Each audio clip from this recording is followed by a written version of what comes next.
does The Rock have to be afraid about a Bill Goldberg? You're gonna scare The Rock like a... SmackDown Hot Takes, where I take your thoughts, your opinions, your hot takes from the previous episode of SmackDown, Raw, and or PLEs as they bring back WWE Primetime Wrestling. Well, we'll go primetime, baby.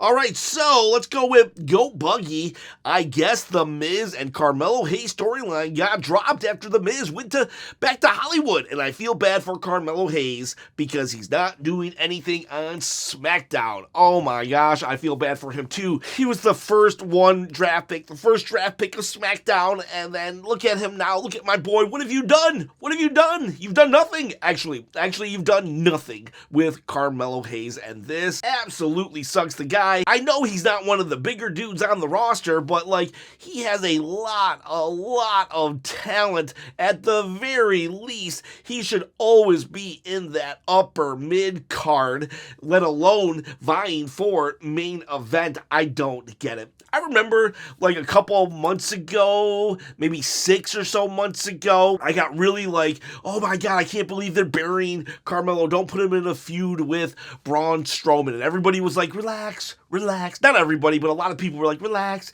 He's young. He's got time. Well, you know, it's like 8 months later, and they've done nothing with him. They let him, they did let him win the Andre the Giant Battle Royal, and I was like, oh, hope! There's a beacon of light at the end of this nowhere tunnel, and it looks like we're gonna do something with him. And then, even more so, I guess a couple weeks before he got teamed up with The Miz, and they were making that work. Then he wins the Battle Royal. Then he gets a necklace with Andre the Giant's big old head on it. And I'm like, okay, here we go. I guess I was wrong. I'll eat my words. They're going to push Melo. And then nothing. It's like, here we are now. Oh, well, The Miz had to go to Hollywood.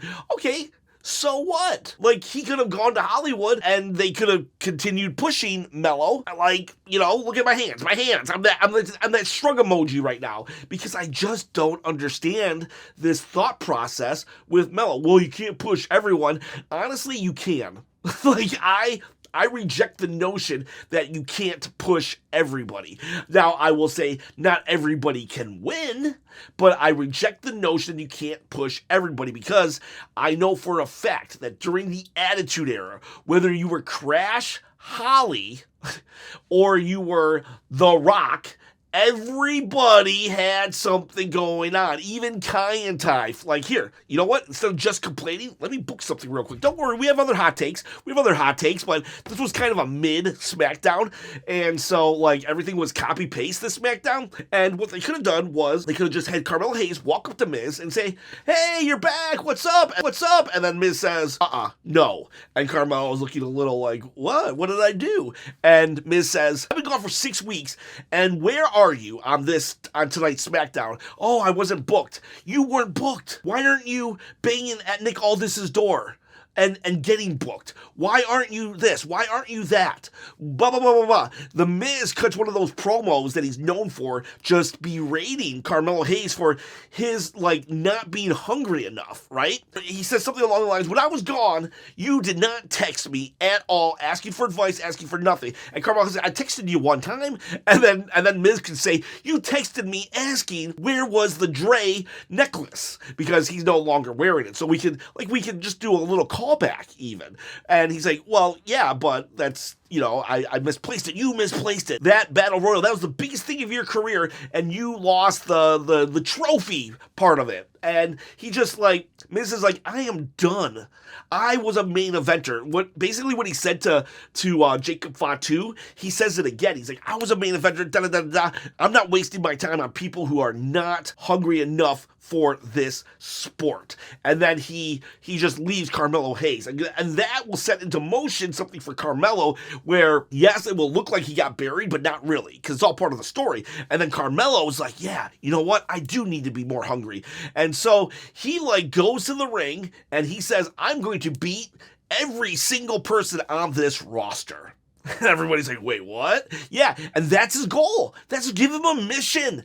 Give him a mission. And for the next year, literally have Carmelo Hayes fight every single person. The dude is talented. The dude can wrestle. He can be.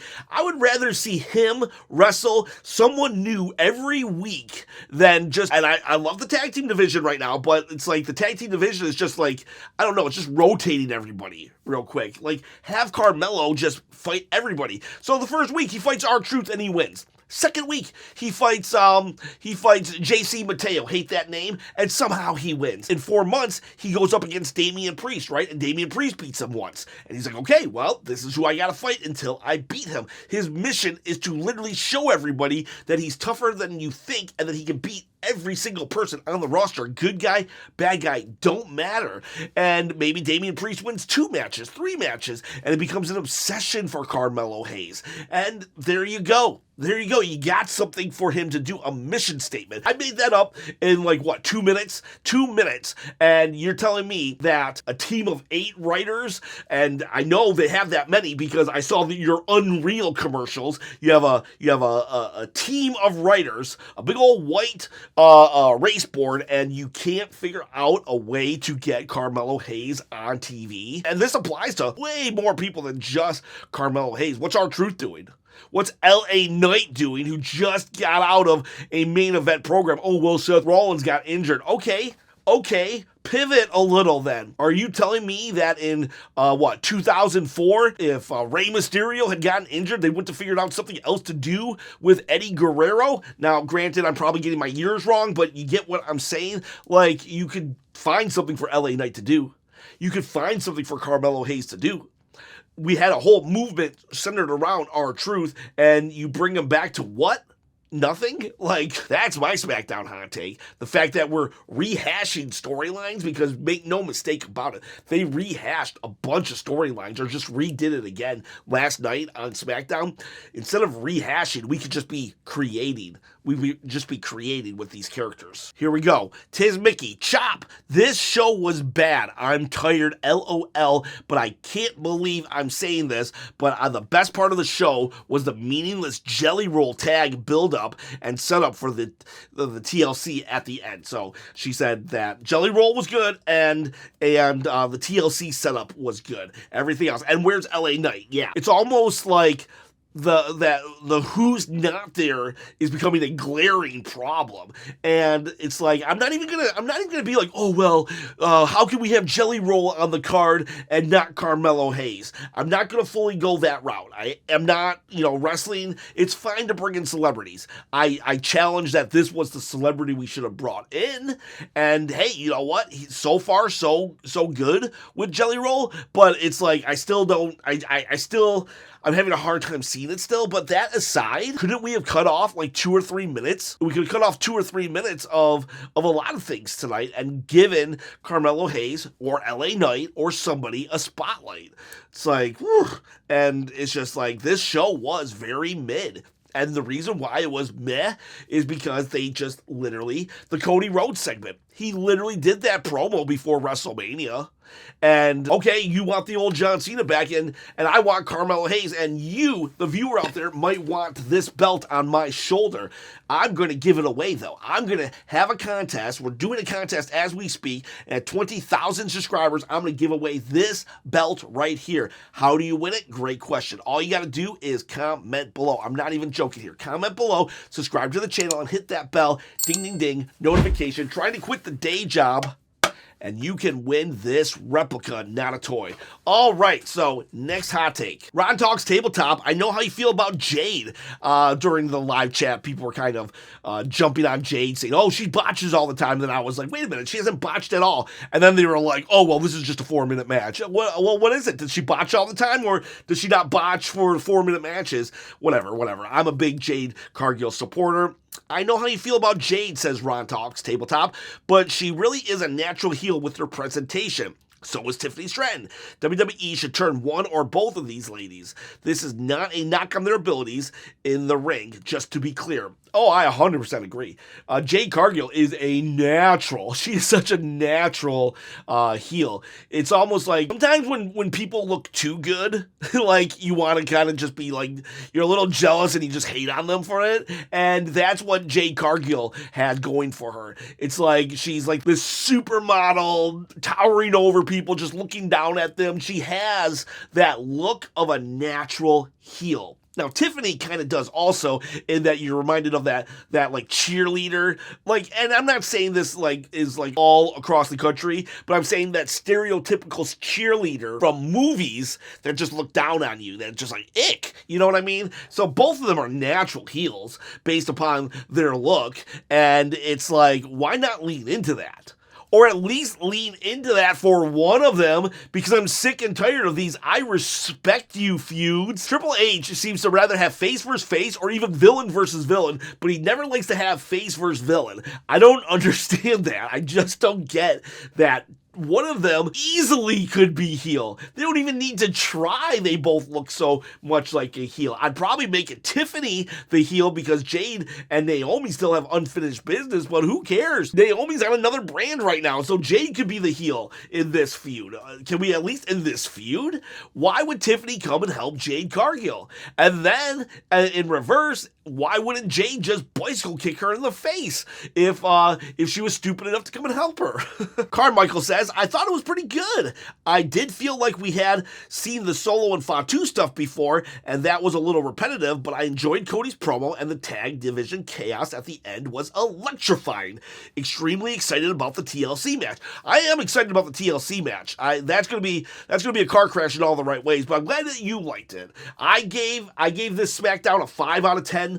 5 out of 10 chops. I only yawned 4 times, not gonna lie. I lost track of commercials because my power went out, but to me, it was a very mid SmackDown, but my goal with these hot takes and my reviews is not to change your mind from, oh, I really like that show. No, let me sit down. Let me tell you why you should have hated that show. No, I'm glad you liked it. I just wasn't for me, I guess. Roger Murray, the tribute to Hulk Hogan, more interesting crap on SmackDown.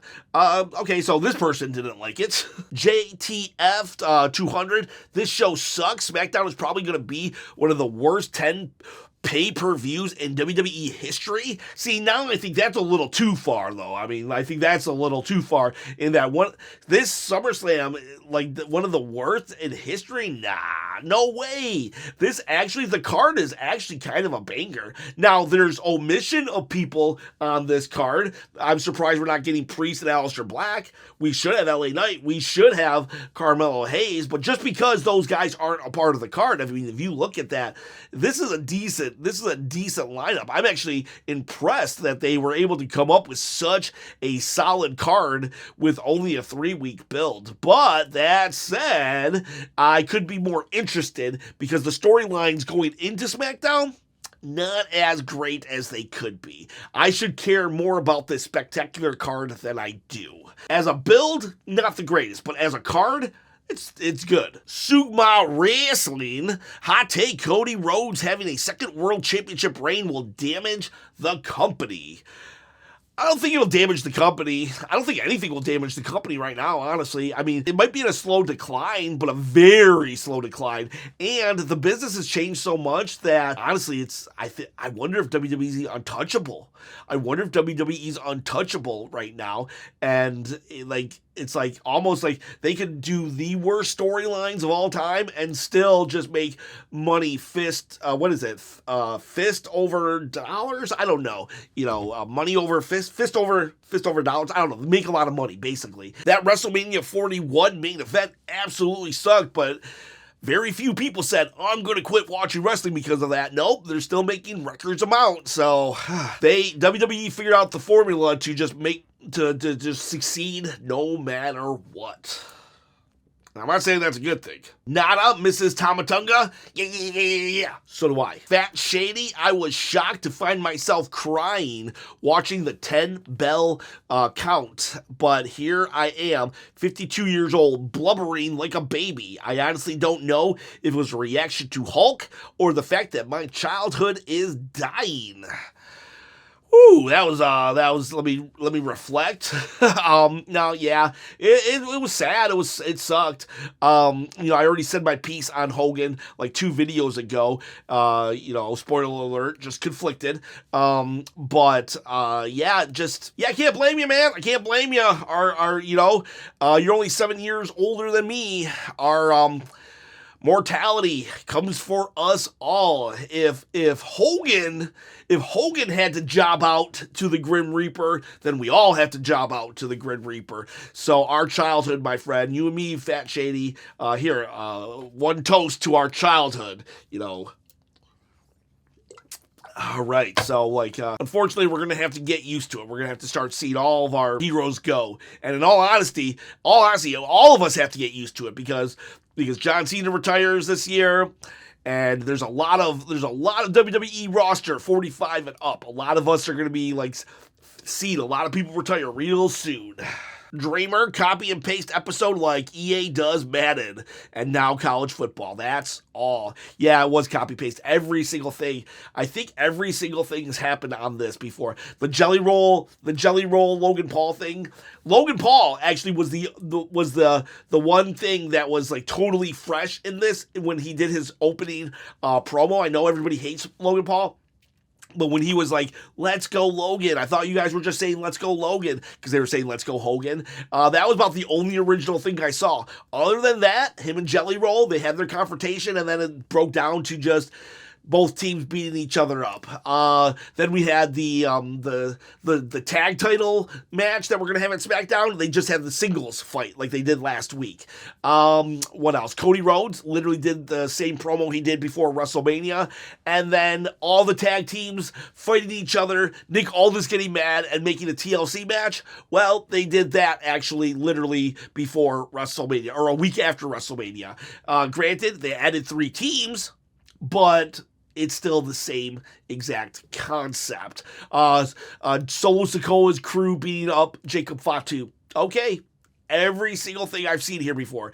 The only thing I hadn't seen before was The Miz slapping Jacob Fatu and Jelly Roll and Logan Paul one-on-one going at it on the mic. This was a copy-paste SmackDown. Jimbo Slice, I can't lie, I'm a little bit nervous about Cody versus Cena. The emphasis on the street fight and violence makes me realize the possibility of Cena getting hurt and the whole retirement tour being derailed. Honestly, I wonder if it's because Cena can't go anymore. I'm really wondering if Cena, he said his body is breaking down, but I wonder if it's worse than it is. John Cena, his matches are really reliant on a lot of outside interferences and stuff, and so I think they put this stipulation in place so we can just have it. So we don't have to knock out a referee for 10 minutes. You know what I mean? I'm honestly thinking that John Cena is actually more hurt than he has let on already. And maybe not hurt, but he just can't go. He just can't go. And I'm not saying that as a critique, oh, well, John Cena sucks. No. I'm saying that as he's trying his hardest. And so we have to put him in a street fight so he doesn't have to, do all these crazy moves. And he can just, he can just grab a chair and hit you with it. Alfonso Passion, I don't know what to feel like. I'm excited. I'm glad there's matches being added and Cody versus Cena round 2, but why do I feel a bit overwhelmed and then I don't feel excited, especially with Cody Cena? It's just, you're feeling, it's just the oversaturation. It's the oversaturation of the product. You can't eat cake for breakfast every single day. Challenge accepted. But no, for real, after 3 years of it, you're gonna get tired of the cake for breakfast. And we wanted more wrestling, but then it was like, okay, that's a little too much wrestling. A PLE every 3 weeks, sometimes even more than that. on top of at least 4.5 hours of WWE TV every week, not including NXT. It's like, that's a lot of wrestling, and what you're feeling is just like the oversaturation of the product, just too much of a good thing. Mr. Pete, hot take, or it might not be, but going back to 2 hours did not make SmackDown better. No, it didn't. It didn't. And the problem is, though, keeping it 3 hours would not make it better. They run into the same problem no matter what. They're rehashing storylines. They're not taking the stars that aren't being used and giving them stories. That's the problem. But some people will be like, well, if we were at 3 hours, then Carmelo Hayes, he would have been pushed more. No, he wouldn't have. They weren't pushing him when it was 3 hours, and they're not pushing him when it's 2 hours. They can make it 6 hours. They can make it 1 hour. If they're not going to push him, they're not going to push him. All they did with 3 hours was extend these matches even longer than they should be already on a 2 hour. We need shorter matches for TV, longer matches for PLEs, and throw in some segments backstage and in front. Come at me, ow. Priest versus Black will be freaking awesome. However, Ron Killings will get himself involved and lead to a triple threat at SummerSlam. I would be okay with that, but I don't think they're going to do it. I don't think they're going to add a SummerSlam match the day before SummerSlam. It's happened in the past, but I think they just forgot about Ron Killings, and I'm just shocked that Priest and Black are on the SmackDown before SummerSlam. We put all this time and effort into building Priest up, and for him to not be on SummerSlam, that's got to suck for the guy. That's got to really suck. I'm shocked, even. Shocked. Priest fought Drew McIntyre at WrestleMania, and now that seems like a waste for Drew, because it's like, what have we done with Priest? It was almost like a waste of a Mania match for Drew if Priest is going to be so underutilized. Money on repeat, the tag team TLC will be a show stealer, or at least has the makings. Who do you think will shine, team or individual? I think Montez Ford will shine. And I think the team that will shine the best, though, will be Phoenix and Andrade. I think those two are going to go crazy. Phoenix in particular, but I think Andrade has something to prove right now. And so that's how I see that. RK0619, I'm super hyped for the tag titles on the SummerSlam, despite the fact that they did 50-50 booking once again. I feel Fraxium will win the tag titles. I can see Fraxium also trying to prove themselves here. But yeah, it's like, even though it was copy paste until they got to this point, I am very excited about the tag match. That's going to be a show stealer for sure. But Donatello Leonardo says, no shade on the tag teams. I am glad that they're finally getting a PLE shot, and I know the match is going to rule, but I just don't think they've done enough to make me connect with the teams themselves to care about who wins. So there you go. I think, Fraxium, I can say Fraxium and Motor City Machine Guns, they're still not connecting. They still just aren't connected with the bigger WWE universe. They should be doing vignettes every week. Have some kind of sit down or whatever, like they did with Rey Fenix and Andrade this week. Next week, do it with Motor City Machine Guns, and then do it with, and then do it with, and then do it with. Like, you have the best production team in the world. Literally, just do a video on your wrestlers. Donatello also says, we're at the heart of SummerSlam season, and it's the first ever 2-night SummerSlam. Why aren't your main eventers closing the show? Imagine if Austin came out in the middle of the night like Cody did and cut a promo on Triple H, who wasn't even there that night, and then disappear early and have the tag teams close out the show. You're absolutely right. And people are just gonna, like, I don't know. People make so many excuses for things nowadays. It's like they'll justify anything. But it's like, it is crazy to me. It is crazy to me that that the WWE Universe has so bought this idea that everybody can be a part-timer, that it just doesn't matter. It's like, man, Austin would come out 8 times in a night and we would still be, wah!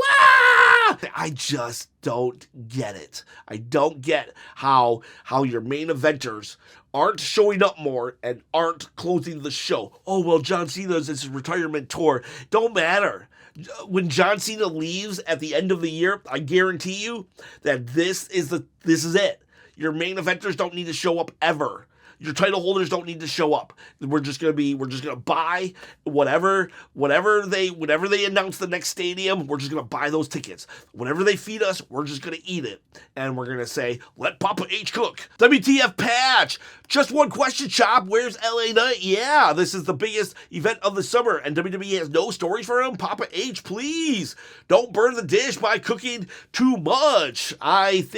I don't even know. I think whatever dish he was cooking with LA Knight, like I think he threw it in the freezer and now it's freezer burned, actually. He was going to save it for later and he forgot all about it. And now we're eating pizza rolls. It's like, dude, I already said it. Like, okay, Seth Rollins got injured. Pivot, do something. LA Knight could have easily found a match to be in. Heck, LA Knight would have made more sense than Randy Orton teamed up with Jelly Roll. LA Knight could have been like to Logan Paul, "Hey, dummy, you're still around? I'll tell you what, dummy, I'm going to go find a musician and we're going to beat you." He could have done something. He could have said, "I'm going to mop the floor with you with the first person, the first celebrity I see," and then Jelly Roll somehow walks backstage or something. You know what I mean? Just like the Orton and Jelly Roll, they don't mesh, but LA Knight could make it work. W Potato 20, love potatoes, by the way. What is your favorite potato? Can't say French fries. The tag team baked potato for me, all the fixings. The tag team announcement was the most exciting thing of the night. Also, Charlotte and Alexa need to show that their tag team division is worth being on SummerSlam and other PLEs. Sorry for so many words. I've seen a lot more, so thank you though. Like, do keep your hot takes short, but this was okay. I really do hope that the SmackDown or the women's tag division has a really good showing. I really am a big Raquel Rodriguez supporter now. She won me over, and I think she's doing great work. And yeah, the tag team announcement, that's going to be amazing. This was like, we've been building to it all year, so again, I'm not exactly thrilled how we got here, but I am going to be thrilled during that match. That is definitely high expectations, but if anybody could meet those, the SmackDown Tag Team Division can and will. Raphael at Air, my boys, the SmackDown Tag Team Division finally got the stage they deserve. They are going to steal the entire show and give us a chaotic battle of legends. Yes, very happy that they didn't pull a WrestleMania 41 and keep them off the card. The Tag Team Division definitely deserves it. Number 2, Cody is going to win the title in heelish faction. The blueprint of Cody Lander is Tracksuit Cody, and no one realizes it. Yeah, he was Tracksuit Cody today, and he didn't beat anybody up, so he's I don't know, maybe he had to put the tracksuit on so he can start contemplating all of his heelish things. I don't think he's turning heel at SummerSlam, but I do think that the process will be officially started for the heel turn. Dylan Bryant, the MFTs, Solo's group, rocking gold chains. They're like, oh, Solo's so good. I hate that he has to get beat up all the time, or it takes literally 4 people to beat who he has to fight. But like, for real, they're gold. No pun intended. But yeah, they're so funny. All the nuances of Solo Sikoa and his crew, very, very entertaining. TTJC, breaking news: Vikingo versus Dragon Lee versus El Grande Americano versus Dominic Mysterio at Triple Mania, August 16th for the AAA Championship. All right, so remember when they had that like AAA show before, what was it, Money in the Bank or something? Well, they're doing that again, and it looks like Dominic Mysterio. So if you are very interested in the AAA product, or you want to get into it, looks like there's going to be a big old match happening. Thanks for the heads up, TT. JC. Dash says, I'm starting to get bored of wrestling, to be honest. I was watching every week since 1998 and just burnt out now. They have too many PLEs and shows. It's hard to catch up. I've noticed I'm watching less and less lately and catch up on YouTube more often. Yeah, you are like, it happens. It happens to the best of us. Sometimes we just go through periods, and like I said earlier, with just an oversaturation of the product, too much of a good thing. Unless it's bacon, you can't just have an unlimited supply of stuff, and that's what we got at our disposal. So, like, maybe taking a step back is the best thing for your love and come back to it.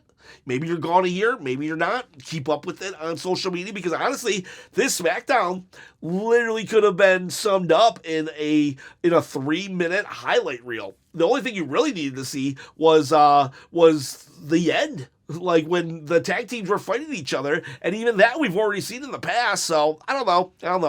Hopefully you'll still come to this channel though for your wrestling fix. Mr. T Live 149. I think Cody's gonna turn heel, and a possible mention, attention to detail, but was Cody wearing the watch that The Rock gave him?